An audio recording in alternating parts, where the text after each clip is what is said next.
Clear करूंगा। Current status and future prospects of IoT. आज की डेट में अगर देखा जाए, आप देखिए सामने आप देख पा रहे हैं ग्राफिकल रिप्रेजेंटेशन आप सभी को दिखाई दे रहा होगा। उसमें एग्जैक्टली यही बताने की कोशिश की गई है कि किस तरीके से हम लोग यूज कर रहे हैं। लाइक वर्ल्ड पॉपुलेशन पे अगर आप जाते हैं एंड कनेक्टेड डिवाइसेस की मैं बात करूं, 6.3 बिलियन वर्ल्ड पॉपुलेशन में अगर मैं देखूं 500 मिलियन डिवाइसेस आर कनेक्टिंग। 6.8 पे 12.5 मींस डे बाय डे आज की डेट में चेंजेस हो रहा है ग्राफ। आईओटी डिवाइसेस कहां पे यूज नहीं हो रहा है, everywhere we are using IoT devices and connected devices per person. अगर आप देखेंगे 2003 में आप देखिए 0.08 एंड 2010 में आप देखिए 2015 में 2020 एंड आने वाले टाइम में आईओटी के बिना तो कुछ हो ही नहीं सकता। इसीलिए आज की डेट में जितनी भी इंडस्ट्रीज हैं, जैसा कि मैंने अभी प्रीवियस स्लाइड्स में बताया, उन सभी को हम लोग बोलते हैं नॉर्मल इंडस्ट्री। लेकिन जैसे ही आप आईओटी इंप्लीमेंट कर देते हो देन उसके बाद हम बात करते हैं स्मार्ट इंडस्ट्री। आज की डेट में लोग क्या कर रहे हैं, नॉर्मल इंडस्ट्री को स्मार्ट इंडस्ट्री में कन्वर्ट कर रहे हैं with the help of IoT. जैसे कि आईओटी के बहुत सारे एग्जाम्पल हैं। आईओटी तो आजकल हर जगह यूज हो रहा है। लाइक मुझे सिस्टम का डेटा मेरे को फोन पे पता चल जाए, डेटा पता चल जाए, फोन से मैं कोई भी चेंजेस कर पा रहा हूँ, यानी इंटरनेट के थ्रू। अगर इंटरनेट इन्वॉल्व है सिस्टम में, that is called basically IoT. Now how IoT works, यानी आईओटी काम कैसे करता है एग्जैक्टली, किस तरीके से हमें इसको यूज करना है, इंप्लीमेंट करना है। तो फर्स्ट पैरा आप देखेंगे, just like internet has changed the way we work and communicate with each other by connecting us through the world wide web, यानी इंटरनेट के थ्रू मुझे सारी डिवाइसेस को आपस में कनेक्ट करना है। IoT also aims to take this connectivity to another level by connecting multiple devices at a time to the internet, thereby facilitating man to machine and machine to machine interaction. That means आप ये कह सकते हैं कि devices को मैंने आपस में कनेक्ट कर दिया, राइट। उससे क्या किया, मैंने आपस में डेटा शेयर किया। शेयर करने से कोई भी डेटा कभी भी जाना है, कहीं सेंड करना है, रिसीव करना है, तो टाइम टू टाइम आप कर सकते हैं एंड 24 आवर आप उस पर नजर रख सकते हैं, आपको डेटा मिलता रहेगा। यानी आप डिवाइसेस को ह्यूमन बीइंग से भी कनेक्ट कर सकते हैं। आप डिवाइसेस को, सिंपल सी बात है कि आप डिवाइसेस को ह्यूमन बीइंग से कनेक्ट करना हो आप कर सकते हैं। आपको मशीन से डेटा मशीन को कनेक्ट करना हो आप इजीली इंप्लीमेंट कर सकते हैं। People who came up with this idea have also realized that this IoT ecosystem is not limited to a particular field but has business application in area of home automation, right, and vehicle automation, factory automation, and line automation. Everywhere we are using this system. आज की date में चाहे आप retail में चले जाओ, medical में चले जाओ, किसी भी फैक्ट्री लाइन में चले जाओ, हेल्थ केयर में, कहीं पर भी आप चले जाओ, आप ये सिस्टम आप यूज करते हैं, जिससे कि सिस्टम को बहुत अच्छी तरीके से हम लोग यूज कर पाते हैं, इंप्लीमेंट कर पाते हैं एंड सिस्टम को रिलायबल बना पाते हैं।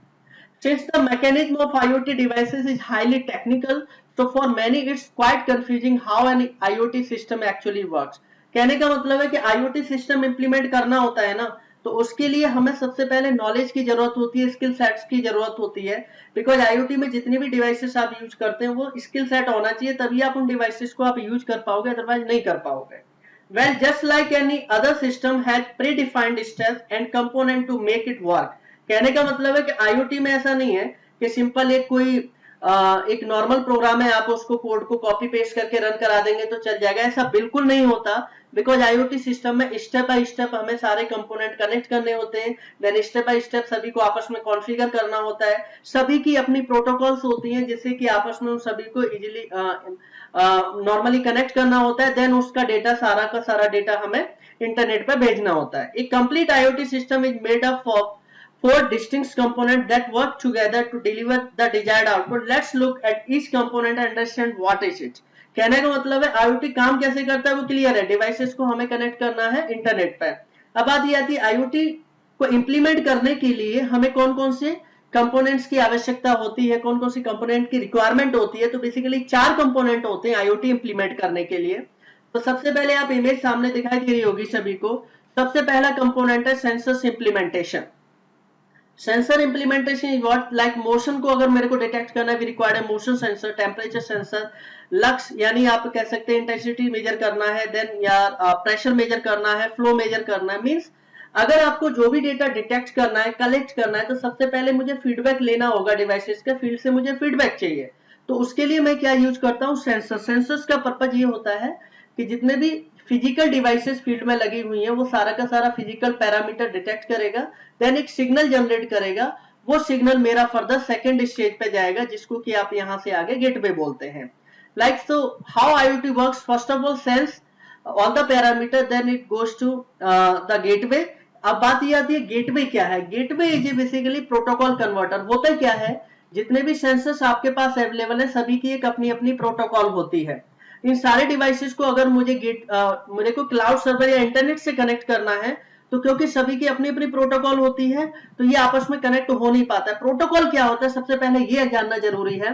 Protocol is what, this is basically set of rule and regulation. एक रूल एंड रेगुलेशंस होता है जो डिवाइसेस फॉलो करती हैं और उसी के हिसाब से डेटा को मुझे सेंड करना होता है। जैसे एग्जांपल के लिए मैं आपको बताना चाहता हूं, आप इंटरनेट यूज करते हैं, आप लैपटॉप में इंटरनेट कनेक्ट करते हैं, हो सकता है दो डिवाइसेस आपस में इंटरनेट पे आप कनेक्ट करोगे तो वो वहां पर भी एक प्रोटोकॉल यूज हो रही है जो कि दोनों डिवाइसेस अंडरस्टैंड करती है, that is called basically TCP/IP protocol. तो जो TCP/IP प्रोटोकॉल है वहां पे इंटरनेट में यूज करते हैं। इसी तरीके से यहाँ पर भी बहुत सारे प्रोटोकॉल है, आगे की स्लाइड में आ रहा है ये सारे प्रोटोकॉल कौन कौन सी होती हैं। तो गेटवे का काम क्या होता है, प्रोटोकॉल कन्वर्ट करना, यानी सारे के सारे डिवाइसेस को एक कॉमन प्लेटफॉर्म पे कनेक्ट करना। देन उसके बाद थर्ड नंबर पे आता है क्लाउड सर्वर। क्लाउड सर्वर का काम क्या होता है, जो भी डेटा हमारा फील्ड से आ रहा है वो सभी डेटा को सर्वर पे स्टोर करना, बिकॉज सर्वर पे जब डेटा इकट्ठा रहेगा देन उसके बाद आप डिवाइसेस के थ्रू कलेक्ट करेंगे। देन फोर्थ नंबर पे आता है IoT implementation in mobile through the mobile app. अब जैसे आपके पास मोबाइल फोन है, राइट, आप यहीं से बैठे बैठे, माना कि आप दुनिया में कहीं भी बैठे हो, अपने मोबाइल फोन पे आप ये डेटा चाहते हो कि आपके घर में टेम्परेचर कितना है या आपकी फैक्ट्री में पर्टिकुलर टेम्परेचर कितना एनवायरमेंट है या प्रेशर कितना है।